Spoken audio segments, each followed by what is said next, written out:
Bonjour à tous, c'est Jean-Luc Roux sur sa chaîne YouTube. Aujourd'hui, nous allons parler de la guerre dans l'espace.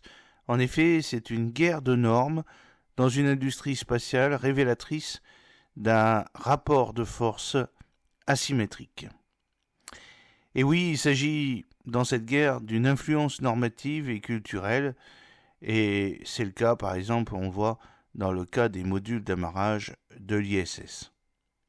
Dans les années 60, l'espace est devenu un terrain d'affrontement transversal, précaré des États et source d'affrontements politiques et idéologiques indirects.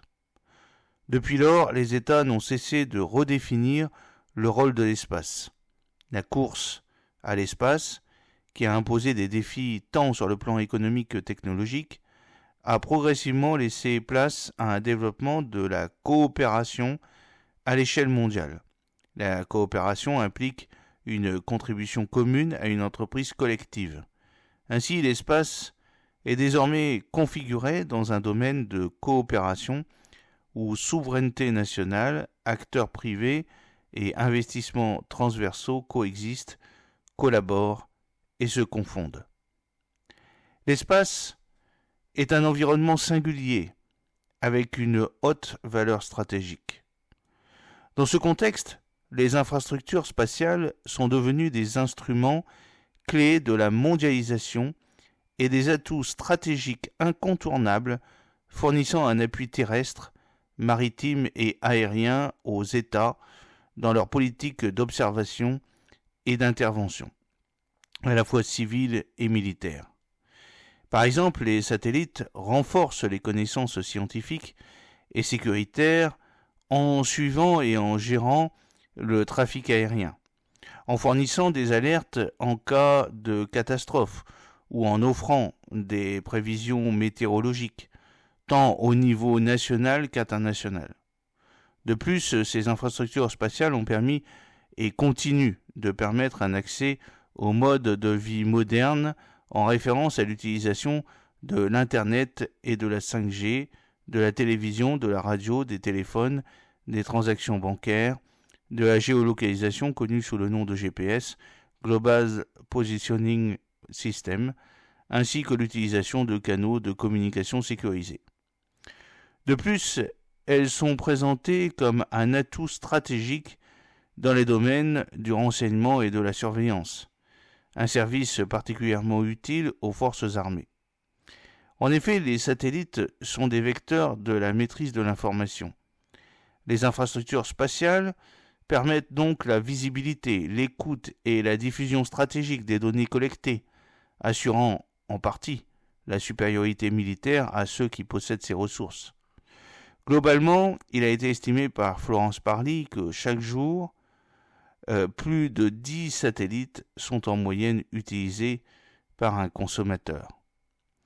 Ainsi, au fil des décennies, l'environnement spatial s'est imposé comme un milieu incontournable jouant un rôle important dans la préservation de la souveraineté étatique et permettant de réaliser des avancées technologiques sans subir les frontières terrestres. Néanmoins, une coopération dans l'espace requiert, comme dans nombreux autres domaines, l'établissement de normes pour garantir un fonctionnement efficace à court et à long terme.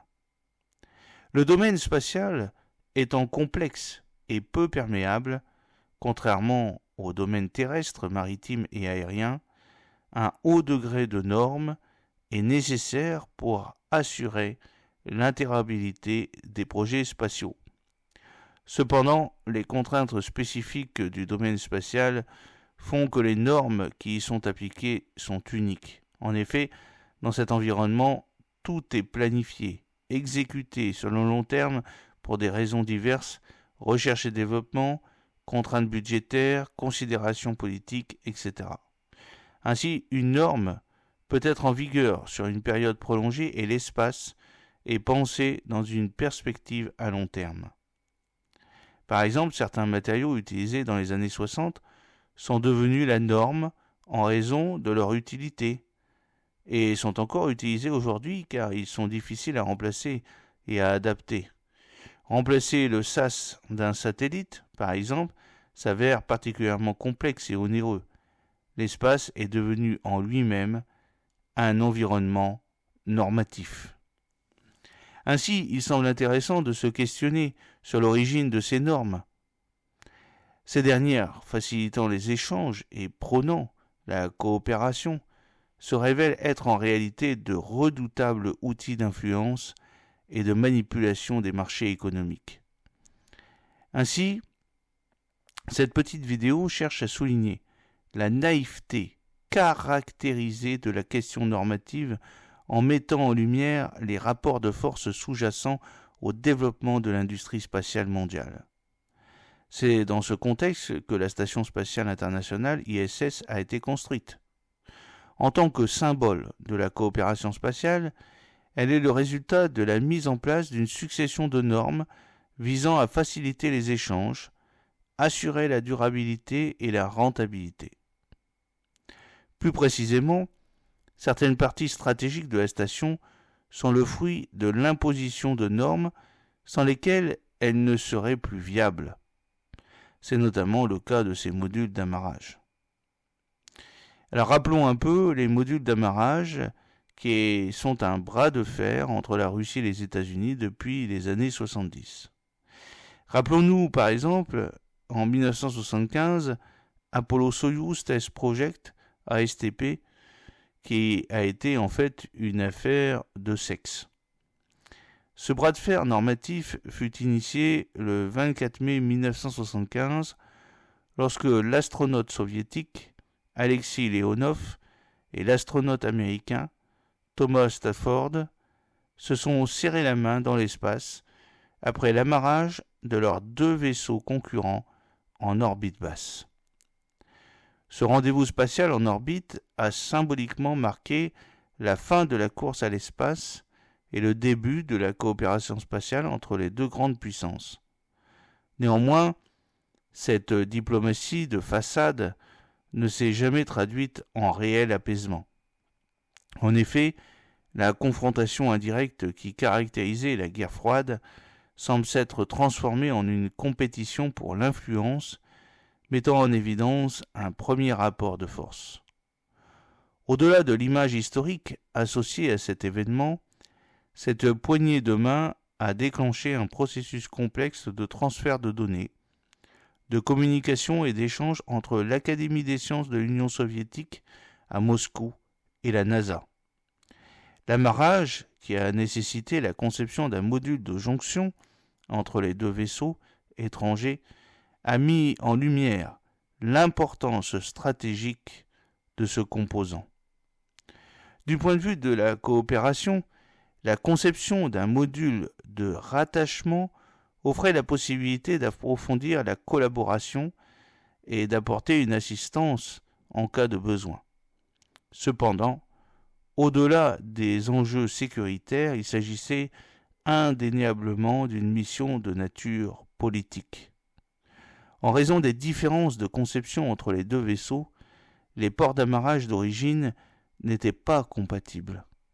Les ingénieurs des deux blocs ont donc dû concevoir un module de rattachement adapté, initialement composé d'une pièce mâle et d'une pièce femelle. Par souci de représentation, aucun pays ne voulait utiliser la pièce femelle sur sa fusée. Ainsi, les ingénieurs ont développé un système dit hermaphrodite et hybride. Ce premier module d'amarrage, produit à parts égales par la Russie et les États-Unis, a donc été le premier de son genre, marquant le début d'une coopération significative dans l'espace. À travers cette poignée de main, une première norme venait d'être constituée. Puis il s'agit de la station Mir, un premier avantage normatif russe. La station Mir, mise en orbite le 19 février 1986, fut la première station spatiale internationale. Suite à de multiples échecs des Américains dans la construction de leur propre station spatiale, Skylab, les astronautes américains, commencèrent leurs recherches à bord de la station spatiale soviétique. Par conséquent, un deuxième type d'adaptateur, d'origine soviétique, fut imposé aux navettes spatiales américaines. À ce moment-là, les Américains, dans le souci de ne pas perdre de temps, se virent contraints de se conformer aux normes édictées par les Soviétiques. Encouragé par le succès initial de cette manœuvre, l'URSS tenta même de promouvoir une norme universelle d'amarrage, Universal Docking System, visant à consolider cette supériorité technologique devenue stratégique. Cependant, cette initiative échoua en raison de considérations économiques liées au contexte social russe de l'époque. Cette tentative de monopoliser la technologie des modules d'amarrage souligne l'importance cruciale de maîtriser les normes. Ainsi, ce premier rapport de force pencha en faveur de l'URSS. Il y a eu ensuite la construction de l'ISS, la neutralisation du rapport de force, après l'arrêt de la station Mir en 2001 et le lancement de la Station spatiale internationale ISS en 1998, les États-Unis ont progressivement commencé à rééquilibrer le rapport de force. En effet, la station initiale résultait de l'assemblage d'un module russe à un module américain, ce qui signifiait que la Russie n'avait plus le contrôle exclusif de la station ni de ses décisions. Ainsi, à bord de l'ISS, il y a 3 types de systèmes d'amarrage. Le premier, connu sous le nom de système sonde-cône, est situé dans la partie russe de l'ISS et est compatible avec les vaisseaux Soyouz, Progress et les fusées européennes ATV, qui n'existent plus malheureusement. Le deuxième module, APAS, datant des années 70, permet le rattachement permanent de Zariska, module russe, et Unity, module américain. Enfin, le module d'amarrage CBM, situé du côté international américain de la station, autorise tous les modules non russes, tels que les cargos japonais UTV, les Sinus et les Dragons, à s'amarrer à l'ISS. Ainsi, durant les premières années de la station, le rapport de force s'est équilibré entre les Américains et les Russes. Les Pressurized Mating Adaptators, les PMA, sont l'encerclement américain. Bien que les 3 modules d'amarrage de la station présentent des spécificités différentes, ils ne sont pas compatibles entre eux. Par exemple, un module APAS ne peut en aucun cas être utilisé avec un module CBM. Cette complexité technique a été prise en compte par les États-Unis dès décembre 1998. Ils ont proposé des adaptateurs. Ces adaptateurs, appelés PMA, entièrement conçus par la société américaine Boeing, ont rapidement été adoptés comme la norme incontournable au sein de l'ISS, visant à améliorer l'efficacité et la facilité d'accès à la station. Au fil du temps, ces adaptateurs sont devenus emblématiques d'une stratégie américaine visant à consolider leur position, illustrant ainsi l'inversion du rapport de force au détriment du module russe, qui n'a pas été en mesure de proposer une alternative aux nouveaux acteurs du domaine spatial en quête d'une autonomie toujours croissante. En 2010, l'IDEA est devenue la norme internationale américaine. En 2010, un tournant majeur a eu lieu dans la compétition entre la Russie et les États-Unis pour établir la norme des modules d'amarrage dans l'espace.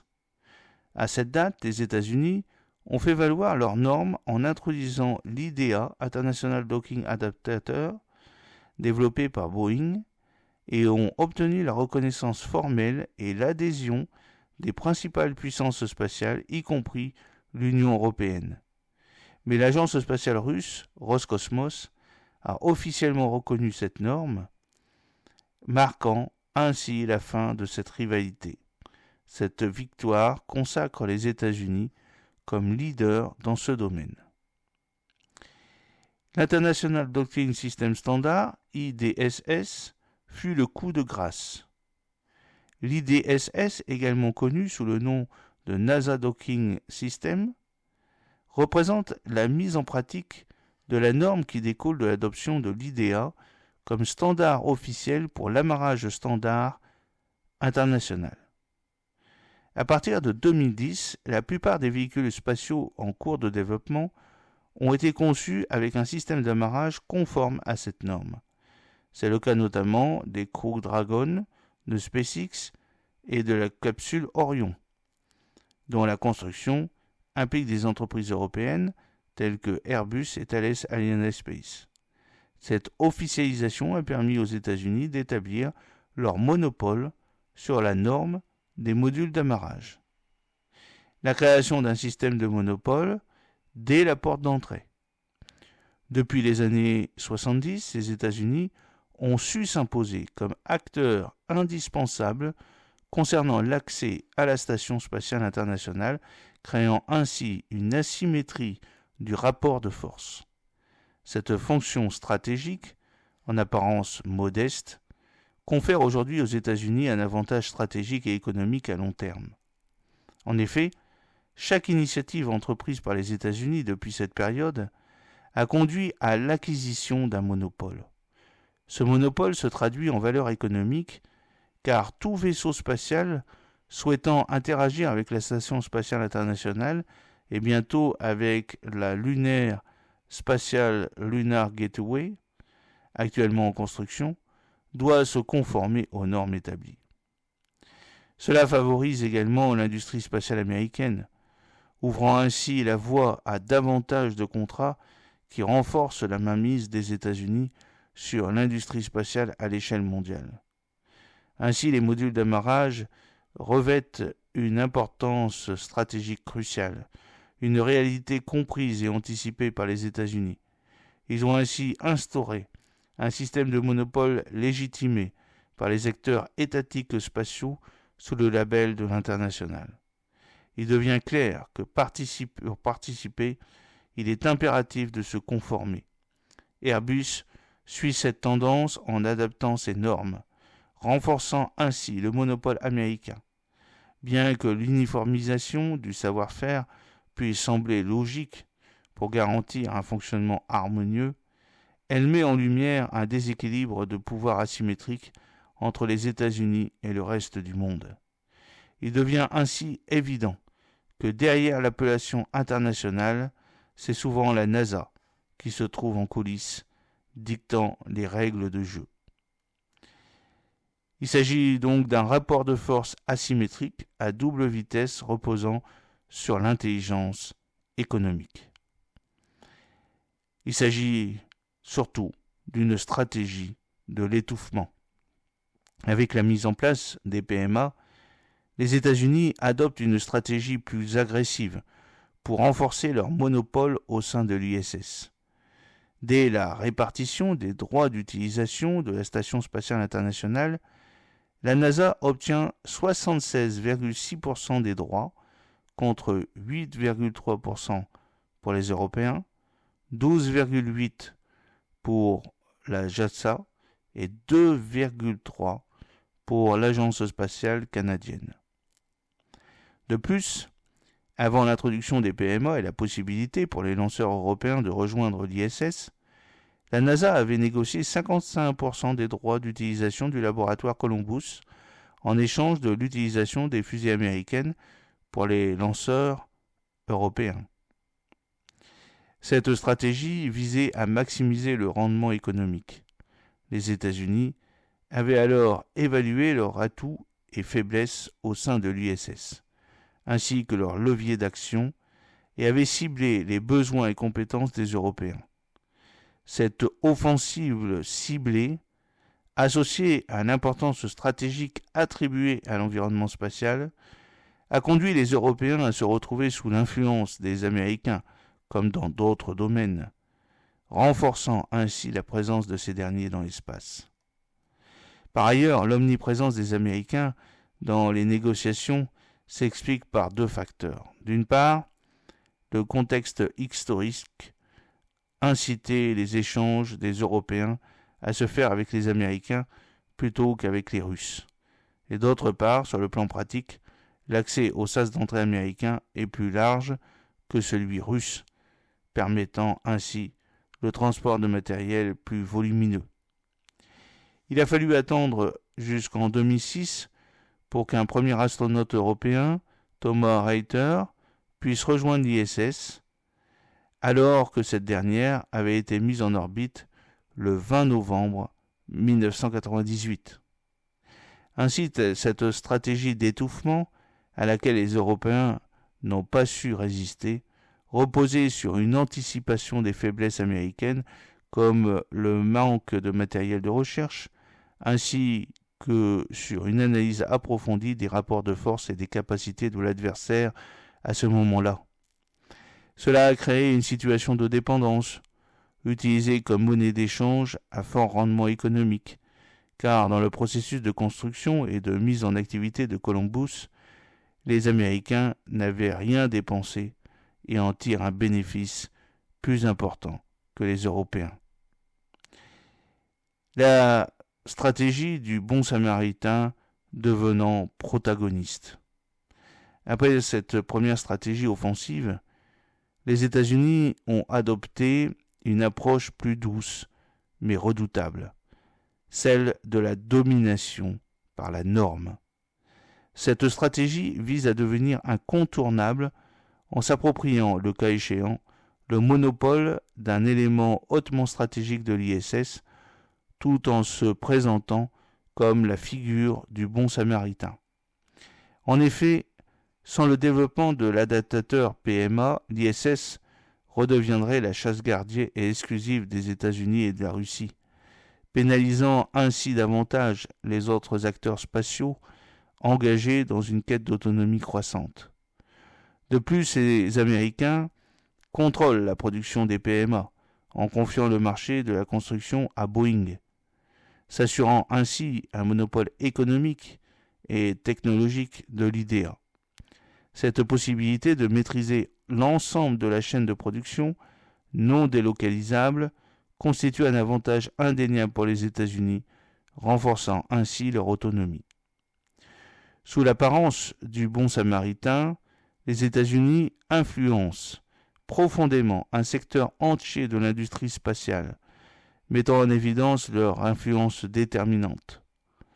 En rendant l'ISS accessible à un plus grand nombre d'acteurs, les États-Unis deviennent incontournables et s'attribuent simultanément un levier de puissance considérable fondé sur la norme comme instrument. Par ailleurs, les États-Unis imposent un cadre juridique pour officialiser ce monopole. Une charte IDSS précise les rôles de chaque partenaire dans le développement et la mise en place de cette norme.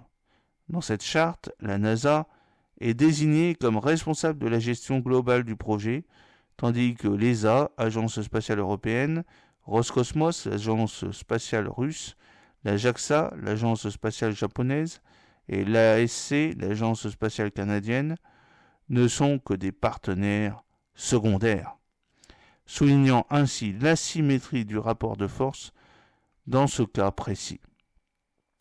La NASA a également signé des Memorandum of Understanding avec les différents pays partenaires de l'ISS pour établir un cadre juridique à son avantage, selon lequel le pays partenaire dispose d'un accès limité à l'ISS. Dans le cas de l'Union européenne, ce contrat deviendra caduc fin 2024. Cela met en lumière une stratégie consistant à obtenir un monopole en proposant une solution en apparence tout en renforçant le contrôle et l'omniprésence des États-Unis sur le marché. Le rôle de bon samaritain évolue ainsi vers celui de protagoniste. Est-ce une victoire américaine sur le long terme ? Les États-Unis vont-ils encore enfumer longtemps l'Union européenne ? Dans cette configuration, il est indéniable que depuis 2010, les Américains ont officiellement établi les règles du jeu. À court terme, la puissance américaine a su anticiper les problèmes de dépendance et a réussi, grâce à son module IDEA, à devenir un acteur incontournable de l'accès à la Station spatiale internationale, tout en la rendant plus rentable et dynamique. Cette approche complète, stratégique et particulièrement offensive a permis aux États-Unis de se positionner à court terme comme leader en matière de normes pour les modules d'amarrage dans l'industrie spatiale. Le choix de se concentrer sur les modules d'amarrage pour déployer leur stratégie n'est pas anodin, car il fait des États-Unis le pivot central de l'ISS et conditionne son accès. Sans porte, la station devient obsolète. À moyen terme, les États-Unis semblent également sortir victorieux. Le cas de la construction de la station lunaire Gateway en est la preuve. En effet, comme expliqué précédemment, les normes spatiales, une fois établies, influencent les rapports de force pendant des décennies. Ainsi, le choix des modules d'amarrage pour la Lunar Gateway est déjà en faveur des États-Unis, comme en témoigne la construction de la capsule Orion dans le cadre de la mission Artemis visant à ramener l'homme sur la Lune. Sur le long terme, il semble probable que les États-Unis continueront de maintenir leur avantage stratégique. Cependant, ce monopole en matière de normes peut également comporter des risques. Avec l'évolution constante et rapide de la technologie, il arrive que certains composants soient remplacés par d'autres. Cela soulève des questions de certification qui sont elles-mêmes influencées par les normes en vigueur.